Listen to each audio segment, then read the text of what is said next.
हा हा हा।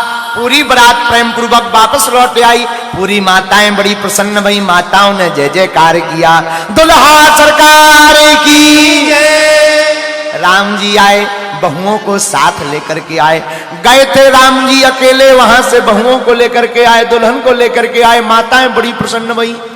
माताओं को खुशी सबसे ज्यादा लड़का के ब्याह में ही होती है। भले ही माताओं को फिर वो बहू बेलन मारे, खूब चिमटा मारे, खूब घर से निकाले, पर माताओं को प्रसन्नता होती है लड़का की शादी हो जाए। माताएं बड़ी आनंदित भई, बहुएं आई, पूजन भया, सबने निछावर दी, सबने आरती उतारी। अवध में आनंद छा गया। घर घर श्री सीताराम जी की जय जयकार होने लगी। महाराज दशरथ जी जनक जी की प्रसन्नता करने लगे। आहा हा, ये है महोत्सव। देखो, जिनके घर जाओ, जिसकी बेटी लाओ, उसकी बड़ाई अवश्य करो। ये मानवता है। क्यों? क्योंकि जिस पिता के घर पर तुम एक रात के लिए गए थे, उस पिता ने अपनी बेटी के विवाह के लिए 20 साल तैयारी की है।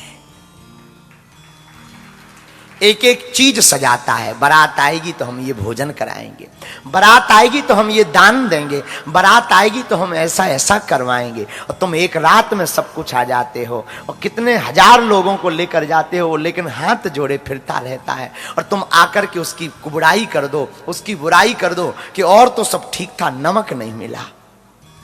अरे तुम्हारे घर पर 4 लोगों में ठीक से भोजन नहीं पूज पाता है कई बार, वो तो 4000 लोगों को भोजन करवा रहा। अब वो पिता अपनी बेटी के विवाह में 1 महीना पहले से नहीं सोता, रात और दिन जागता। अब हम ऐसा करेंगे, अब हम ऐसा करेंगे, अब हमारी बिटिया के लिए, हम दामाद के लिए ऐसा करेंगे, अब हम अपने समधी के लिए ऐसा करेंगे। दिन ना रात जागता, और तुम 4 घंटे में सब बिथरा करके आ जाते। उस पिता का कठोर दिल तो देखो, जिसने अपनी बिटिया को 20 साल पाला पोसा बड़ा किया, खिलाया पढ़ाया बढ़ाया, आंगन में घुमाया। वो पत्थर दिल करके अपनी बिटिया को विदा कर देता है। हमारा निवेदन है, कृपा करके किसी भी बेटी के पिता की बुराई मत करना, मत करना। उस पिता और उस मां से पूछो जिसकी बिटिया 20 साल घर पर रही हो, और वो एकदम से विदा कर दे, उस घर का सूनापन देखना। 2 दिन तक भोजन नहीं बनता। बिटिया के विदा होने के बाद वो पिता ठीक से सोता नहीं। जो 1 महीने तक जागता रहा, थका रहा, मांदा रहा, वो बिटिया की विदा होने पर वो घर सूना सूना हो जाता। लेकिन वो पिता कुछ नहीं कहता, सह जाता। क्यों? क्योंकि बेटियां पराया धन है। और हम लोग 4 घंटे के लिए जाते हैं और 10 कमियां निकाल देते हैं। थोड़ी देर जल लेट हो जाए भोजन में, पानी, तो चिल्ला पड़ते। उस पिता पे पूछो क्या बीती, जिसने अपनी संपत्ति दांव पर लगा दी, लाखों करोड़ों खर्च कर दिए, पूरा दिन, पूरी मेहनत, पूरी जिंदगी। उस पिता से पूछो जिसकी बेटी घर में चहल पहल महल करती रही, चहकती रही, आंगन आंगन में कोने कोने में घूमती रही, और आज वो पराई होकर चली जाएगी, सूना हो जाएगा, फिर भी पिता पत्थर कठोर दिल करके प्रसन्नता पूर्वक स्वागत करता है।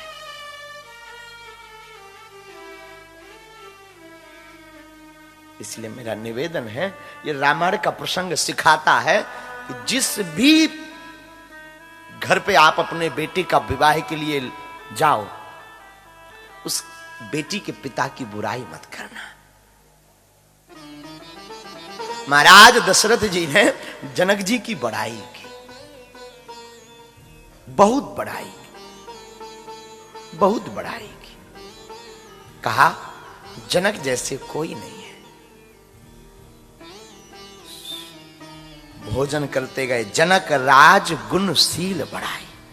पता है क्या कहा दशरथ जी ने? हम जनक जी के सामने किसी लायक नहीं। जनक जी के सामने किसी पात्र के लायक नहीं है जो महाराज जनक ने दिया। और भला तुम उस पिता से क्या अपेक्षा रखते हो जो अपने हृदय के टुकड़े को तुम्हें दान दे देता है? भला आप उसका क्या चाहते हो? अपनी बिटिया को दे देता, इससे बड़ा भला तुम्हें क्या चाहिए?